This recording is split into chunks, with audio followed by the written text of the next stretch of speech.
রূপপুর পারমাণবিক বিদ্যুৎ কেন্দ্রের উপরে যদি কোনো বোম ফেলা হয় তাহলে ওটার কি হবে, এই চিন্তায় অনেকে রাতে ঘুমানো বন্ধ করে দিয়েছে। চলুন আপনাদেরকে অ্যানিমেশনের মাধ্যমে দেখাই যদি পারমাণবিক বিদ্যুৎ কেন্দ্রের উপরে বোম পড়েও যায় তবে ওই জায়গাটার কি অবস্থা হবে।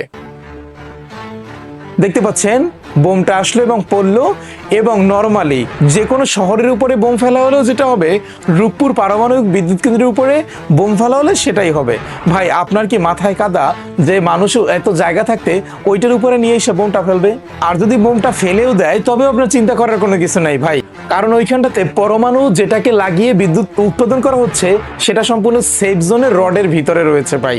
তাই ওটা হুটহাট করে ব্লাস্ট হয়ে যাওয়ার কোনো সম্ভাবনাই নেই, কারণ ওটা দিয়ে শুধুমাত্র পানি গরম হবে এবং পানি থেকে বাষ্প তৈরি হয়ে সেখান থেকে টারবাইন ঘুরে বিদ্যুৎ উৎপাদন হবে।